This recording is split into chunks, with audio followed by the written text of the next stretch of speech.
Hello दोस्तों, नमस्कार। स्वागत है आप सभी का आपके अपने YouTube channel study with engineer Suhail में। तो दोस्तों हम लोग देख रहे थे भाई मराठा साम्राज्य। ठीक है, प्रीवियस क्लास में हमने क्या डिस्कस किए थे? मराठा साम्राज्य। और मराठा साम्राज्य में दोस्तों हम लोग शिवाजी के बारे में देख चुके थे। ठीक है, तो शिवाजी के बारे में देखने के बाद मैंने जो आपकी क्लास छोड़ी थी दोस्तों, तो मैंने छोड़ी थी दोस्तों आपकी ताराबाई पर क्लास। ठीक है, और सभी लोग कमेंट में एक बार मुझे थम्स अप करके ये बताइए पहले तो कि आप लोग रिवीजन कर रहे हैं या नहीं कर रहे हैं। ठीक है, एक बार मैं साइड से हो जाता हूँ और सभी लोग दोस्तों मुझे ये बताइए कि आप सभी लोग रिवीजन कर रहे हैं या फिर नहीं कर रहे हैं। सभी लोग बताइए, जल्दी से सभी लोग बताइए। चलिए, तो आज ताराबाई के बारे में हम लोग जानने वाले हैं। कल हमने बताया था आपको कि शिवाजी के बेटे थे संभाजी, और कौन थे भाई? राजा राम। तो दोस्तों वहाँ संभाजी की मृत्यु हो जाती है, औरंगजेब करवा देता है संभाजी की डेथ। और उसके बाद दोस्तों राजा राम का भी जो हत्या है वो कौन करवा देता है? औरंगजेब करवा देता है। और उस समय दोस्तों जो मराठा साम्राज्य की बागडोर जो संभालता है, या जो मराठा साम्राज्य का सिंहासन जो संभालता है दोस्तों, वो संभालती हैं ताराबाई। और ताराबाई का दोस्तों जो पीरियड रहा संभालने का, लगभग उन्होंने 1700 से लेकर 1707 तक दोस्तों क्या हुआ? मराठा साम्राज्य का सिंहासन को संभाला। ठीक है, तो आगे जब हम लोग दोस्तों देखेंगे, सेशन को आगे बढ़ाएं दोस्तों, तो सबसे पहले दोस्तों मैं बात करूंगा किसकी? भाई ताराबाई की। ठीक है, तो ताराबाई ने क्या हुआ भाई? 1700 से लेकर 1707 तक मराठा साम्राज्य का सिंहासन संभाला, लगभग 7 साल। ठीक है, 1707 में एक बहुत बड़ी घटना होती है दोस्तों, आप सभी कमेंट में बताइए 1707 में क्या होता है? बहुत बड़ी घटना साथी होती है 1760 में। आप कमेंट करिए, क्या बताइए क्या वह ऐसी घटना थी जो 1707 में हुई थी? 1707 में भाई औरंगजेब की मृत्यु होती है। ठीक है, और औरंगजेब की मृत्यु होने के बाद जब मैं दोस्तों आपको पढ़ाऊंगा मराठा साम्राज्य का पतन, ठीक है, जब मैं आपको पढ़ाऊंगा मराठा नहीं, मुगल साम्राज्य का पतन। ठीक है, मुगल साम्राज्य का पतन, मुगल साम्राज्य का पतन। ठीक है, तो मैं वहाँ पर आपको एक चीज़ दिखाऊंगा। अब मान लीजिए औरंगजेब की मृत्यु हुई। ठीक है, औरंगजेब की मृत्यु होने के बाद भी तो कोई मुगल साम्राज्य का सिंहासन पर बैठा होगा, बिल्कुल बैठा होगा, बिल्कुल बैठा होगा दोस्तों। जो औरंगजेब के बेटे थे, जो बच्चे थे दोस्तों, उनमें दोस्तों आपस में लड़ाई होने लगी। और उसके बाद दोस्तों क्या हुआ भाई? मुगल साम्राज्य का गद्दी पर कोई ना कोई बैठा होगा। तो आप बताइए दोस्तों, आपके हिसाब से दोस्तों जो मैंने आपको अभी तक पढ़ाया है उसमें आपको साथी क्या लगता है कि कौन भाई मुगल साम्राज्य की गद्दी पर बैठा होगा? तो दोस्तों मुगल साम्राज्य की गद्दी पर बैठा था भाई बहादुर शाह प्रथम। ठीक है, जिसे शाह आलम प्रथम भी कहते थे। ठीक है, बहादुर शाह प्रथम। ठीक है, तो कौन बैठा था भाई? इसके बाद बैठा था साथी आपका बहादुर शाह प्रथम, बहादुर शाह प्रथम ये बैठा था उसके बाद गद्दी पर औरंगजेब के बाद। और इसने सबसे पहले जो बैठते ही इसने काम किया, देखिए औरंगजेब ने साथ ही सभी से क्या कर दिया था भाई? सभी से संबंध मोस्टली बिगाड़ रखे थे, क्योंकि इन्होंने तेग बहादुर की भी हत्या वगैरह करवाई थी। और इन्होंने क्या किया था भाई? संभाजी को और उनके जो पिताजी थे शिवाजी, उन्हें भी इसने गिरफ्तार करके नज़रबंद करवाया था। तो संबंध काफ़ी खराब हो चुके थे। तो इसने बहादुर शाह ने मुगल बादशाह बनते ही जो इनके कैद में था दोस्तों साहू, जो इनके कैद में था दोस्तों साहू, उस साहू को ये सबसे पहले आज़ाद कर देते हैं।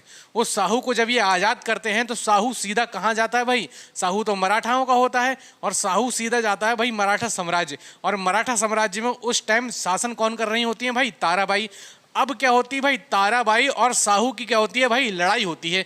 अब ताराबाई और साहू की जो लड़ाई होती है वो होता है दोस्तों खेड़ा का युद्ध 1707 में। ठीक है, 1707 में ही मृत्यु होती है। और बहादुर शाह प्रथम जब राजा बनता है, बादशाह बनता है, मुगल बादशाह, तो वो सबसे पहले साहू को रिहा करता है। और ये शाहू सीधा जाता है मराठा साम्राज्य और ताराबाई से क्या कर लेता है? युद्ध करता है। और यहाँ पर भाई ये ताराबाई को पराजित करके खुद क्या हो जाता है भाई? अगला मराठा शासक साहू बन जाता है। ठीक है, अगला मराठा शासक कौन बन जाता है भाई? मराठा साम्राज्य शाहू बन जाता है। ठीक है, अब बात कर लें अगर थोड़ी हम लोग साहू की। मैं जब भी आपको मुगल साम्राज्य का पतन कराऊंगा तो ये सब चीज़ें दोबारा से उसमें आएंगी, तो वहाँ पर और अच्छे से आपका क्लियर करवा दूंगा। ठीक है, और साहू की दोस्तों अगर बात करते हैं तो दोस्तों 1707 से 1749 तक इसने क्या किया भाई? शासन किया। और इसने जो रायगढ़ इसकी राजधानी थी मराठा साम्राज्य की, वो इसने राजधानी क्या कर दी भाई? सासाराम में परिवर्तित कर दी। ठीक है, और इसने क्या किया? पेशवाई प्रथा की शुरुआत की 1713 में। अगर आपसे पूछता है दोस्तों पेशवाई प्रथा की शुरुआत किसने की, तो आप कहेंगे भाई शाहू ने की। शाहू का दोस्तों कार्यकाल आपसे पूछता है तो 1707 से लेकर 1749 तक। क्लियर है मेरी बात? 1749 तक क्लियर है। उसके बाद दोस्तों क्या होता है, दूसरा जो बनता है साथी आपका अगला पेशवा जो बनता है, इसने जैसी पेशवाई प्रथा की शुरुआत की, अभी प्रथम पेशवा बनेगा नहीं बनेगा, तो बालाजी बिस्वनाथ 1713 से लेकर 1720 तक क्या बनते हैं भाई, प्रथम पेशवा शासक बनते हैं। अच्छा आपको एक बात बता दूं, जैसे मुगल साम्राज्य में दोस्तों क्या बनते थे भाई, मुगल साम्राज्य में जो वजीर बनते थे तो वजीर को क्या कहा जाता था भाई, प्रधानमंत्री। प्रधानमंत्री। ऐसे ही मराठा साम्राज्य में जो पेशवा होते थे, ठीक है, मराठा साम्राज्य में जो पेशवा होते थे वो भी प्रधानमंत्री के पद पे ही होते थे, ठीक है, प्रधानमंत्री। तो पेशवा आपके किस में कह देते थे, मराठा साम्राज्य में, मराठाओं में, और वजीर किस में कहते थे भाई, मुगल साम्राज्य में कहते थे, लेकिन वजीर भी क्या होता था भाई, प्रधानमंत्री ही होता था। इतनी बात क्लियर है सभी को?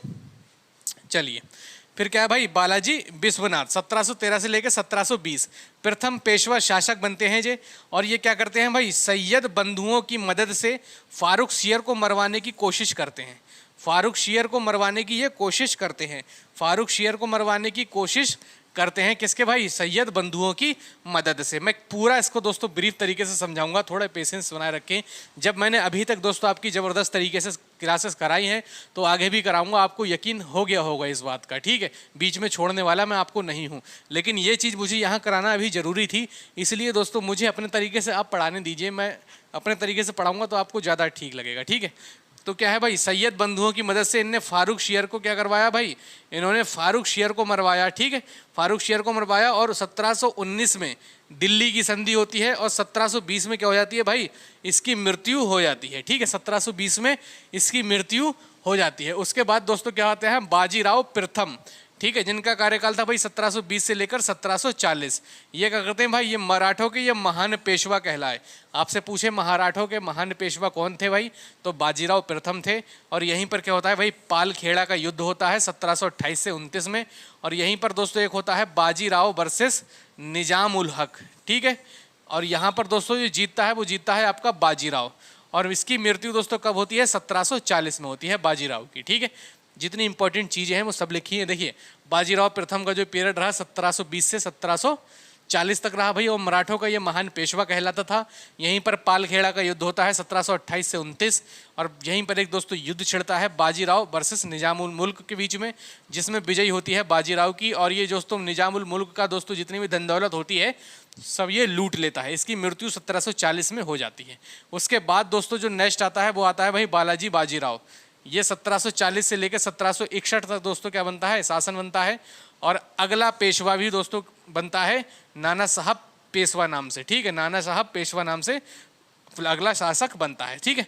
1761 में दोस्तों यहीं पर एक होता है बैटल ऑफ पानीपत थर्ड, या फिर पानीपत का तृतीय युद्ध दोस्तों 1761 में यहीं पर होता है।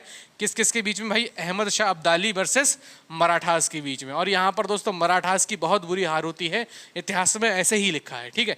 यहाँ पर मराठास की बहुत बुरी हार होती है, क्योंकि इस समय तो भाई ज़माना ऐसा चल रहा है, मैं किसी के धर्म के बारे में कुछ भी ऐसा कुछ अगर हिस्ट्री के हिसाब से ही बोलूँगा तब भी लोग भाई वायरल कर देंगे 2 मिनट में, ठीक है, 2 मिनट में वायरल कर देंगे। इसलिए मैं पहले कह देता हूँ कि भाई हिस्ट्री में आपके ऐसे ही लिखा है, ठीक है। चलिए 1749 में दोस्तों क्या होता है भाई, साहू की डेथ हो जाती है। 1749 में साहू की जब डेथ होती है ना, तो वो कार्यकाल किसका होता है भाई, बालाजी बाजीराव का। साहू ये वाला, इसका कार्यकाल था 1700 से लेकर 1749 तक, ठीक है। जब साहू की डेथ होती है तो वो किसका कार्यकाल होता है, बालाजी बाजीराव का। उस समय कहाँ चलता है भाई, शासन चलता है, ठीक है। उसके बाद दोस्तों एक होती है बेसिन की संधि, ठीक है। एक क्या होती है भाई, बेसिन की संधि होती है 1802 में। इस संधि के तहत क्या होता है, इसने लॉर्ड बेलेजली सहायक संधि को स्वीकार किया। इसके बाद 1818 में, इसके बाद क्या होता है भाई, 1818 में मराठा साम्राज्य पर अधिकार होता है। 1818 में भाई क्या होता है, मराठा साम्राज्य पर अधिकार करते हैं कौन भाई, अंग्रेज, ठीक है। कौन करते हैं भाई अधिकार, अंग्रेज अधिकार करते हैं 1818 में, ठीक है। अधिकार करते हैं कौन भाई, अंग्रेज। और अंग्रेजों ने उसे ब्रिटिश साम्राज्य में मिलाया। अंग्रेज फिर क्या कर लेते हैं भाई, इसको ब्रिटिश साम्राज्य में मिला लेते हैं और यही क्या बना देते हैं भाई, बॉम्बे, ठीक है। यही क्या बना देते हैं भाई, यही बना देते हैं साथी बॉम्बे। तो ये इतना सा दोस्तों आपका रह गया था मराठा साम्राज्य में। और दोस्तों इसमें से दोस्तों आपसे उम्मीद है यही कि मैंने जितना भी दोस्तों मराठा साम्राज्य में भी आपको करवाया है आप सभी ने नोट किया होगा, आप सभी ने कॉपी में लिखा होगा अपनी, ठीक है। अगर आपने ऐसा किया है दोस्तों तो यकीन मानिए साथी हिस्ट्री में ये 5 नंबर दोस्तों आपके पक्के हैं, कोई नहीं रोकेगा। अगर आपने अभी तक की जितनी क्लासेस देखी हैं आप यकीन मानिए हिस्ट्री में आपके 5 मार्क्स कोई नहीं रोकेगा अगर लगातार आप क्लासेस कर रहे हैं, ठीक है। तो दोस्तों हम लोगों ने कंप्लीट कर दिया मुगल साम्राज्य भी, मराठा साम्राज्य भी और एंसेंट हिस्ट्री पहले ही हम लोग कर चुके। और दोस्तों रह क्या गया हमारा खाली दोस्तों, केवल और केवल दोस्तों हमारे 2 टॉपिक रह गए हैं जिसमें हम लोग पढ़ेंगे ये वायसराय वगैरह कौन थे, ठीक है, अंग्रेजों के बारे में थोड़ा सा जो मॉडर्न हिस्ट्री का पार्ट है वो थोड़ा सा रह गया है 2 टॉपिक। तो मॉडर्न हिस्ट्री दोस्तों कल से हम लोग स्टार्ट करने वाले हैं। और जब मैं मॉडर्न हिस्ट्री की बात करूंगा तो मुगल साम्राज्य का पतन दोस्तों यहीं से स्टार्ट करूंगा, ठीक है, क्योंकि मुगल साम्राज्य का जो पतन था लगभग मॉडर्न हिस्ट्री से ही शुरू होता है, ठीक है। ओके है भाई, क्लियर है सभी को। तो दोस्तों आपसे एक निवेदन और है साथी, आप चैनल को ज़्यादा से ज़्यादा शेयर करें, ज़्यादा से ज़्यादा सब्सक्राइब करवाएं और वीडियोस को लाइक जरूर करवाएं, ठीक है।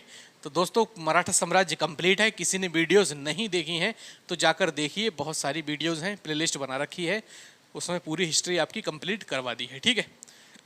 चलिए दोस्तों मिलते हैं नेक्स्ट वीडियो में, तब तक के लिए जय हिंद जय भारत।